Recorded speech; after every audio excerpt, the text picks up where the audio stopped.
Hello everybody, this is Linda Israel. Today the art piece challenge is using paint. I started off with a piece of cardboard that was corrugated and I peeled off one side of it to get this textured look. And then I covered it with gesso and just enough to help so that the paint that I use later won't soak all the way into the cardboard. And then I used some gray paint. And let me tell you something, if you don't shake it up every once in a while, it clumps up and it'll make a big mess. Like I did. I dumped a whole bunch of paint out that I did not need. Then I went ahead and I cut on my Sizzix this little template or book plate, and I painted it gray just to give it a base coat. I'm using 6x6 that I cut, and then I have a piece of mat board that I purchased at the hobby store when it was on sale, and I'm using basic craft glue to glue the two together.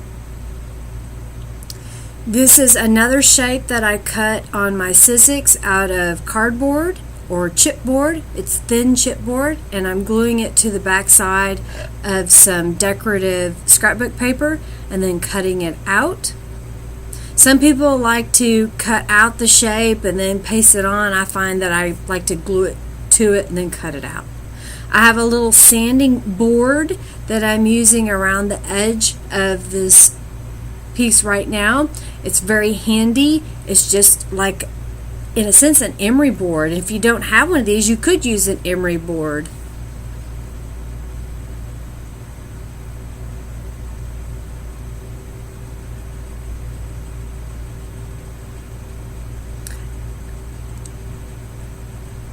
Now I'm going to distress the edges with Distressed Ink by Tim Holtz.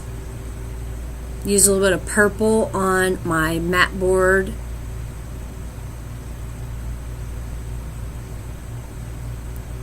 This is a stamp from Stamp in the Hand that I just love that text on the background. The words are from Invoke Stamps or Invoke Art Stamps. I got them at a rubber stamp convention a while back. If you don't have the words though, you could go on your printer and print them out. You could go to a font site and just download the fonts if you don't have them. I'm using two different shades of green over the top of the corrugated and the other piece of cardboard that I have there. I wanted it to feel like old siding, in a sense that the paint was old and faded and coming off.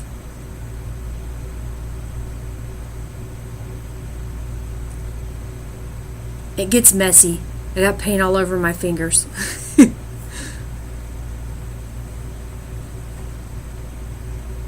I use a heat tool to help speed up the drying process. Try not to hold the heat tool too close to your paint. It will bubble up on you if it's very thick. So try to move it really fast. I decided to distress the paint just a little bit, and it turned out really well because just on the edges of that book plate it came off and looked really cute. And then I took the distressed ink and just went on the outside edges so that the ends didn't look cardboard, they were colored. Stamping with Brilliance ink on top, so it's really pigmented, plus then I can emboss it so it would stand out just a little bit.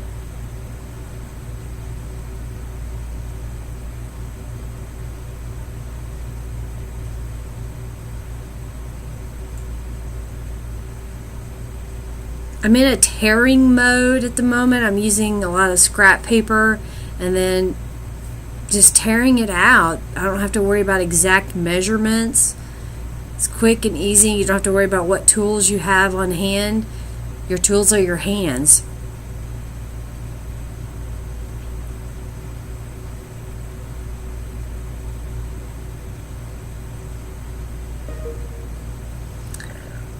I buy lace, flat lace, several yards at a time when it's on sale.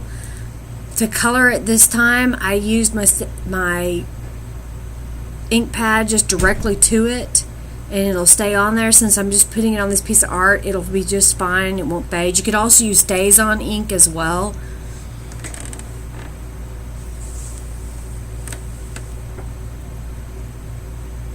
I decided I wanted this little piece of cardboard to look a little more distressed, so I sanded it as well.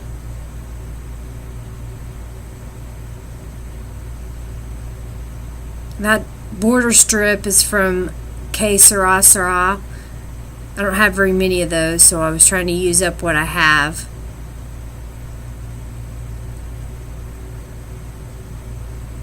Sometimes I'll use hot glue to help make sure that it's stuck down, but I always want to use a regular glue as well, because I know that hot glue, if it does get a little warm wherever your piece of art is, hot glue can loosen up and then your art piece can fall apart. Trust me, I know from experience.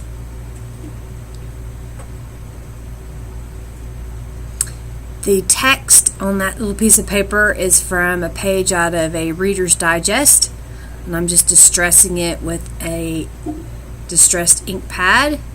And then I found another piece of scrap paper in my stash.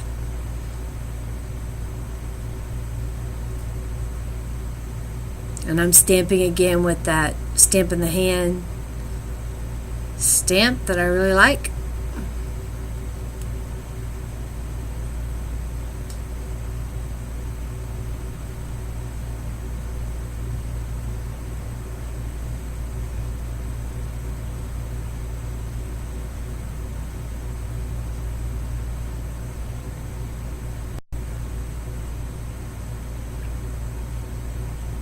Going around that distressed ink on the little words.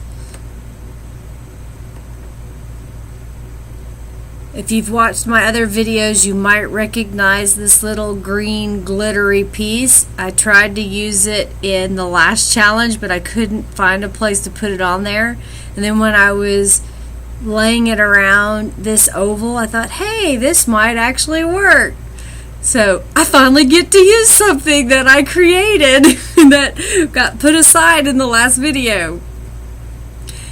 Of course, we have to have one of my handmade butterflies, so this butterfly is going to be added as well.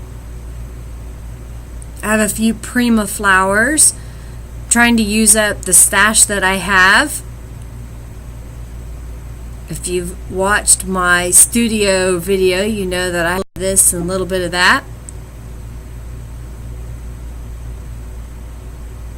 There's a couple of people I follow on a blog that they're in a use it up mode. They're trying to use up what they have before they purchase other items. So I'm trying to purchase mainly tools and truly necessary items like glue or colors of cardstock that I am completely out of, so that way I can use up the rest of the items that I have first.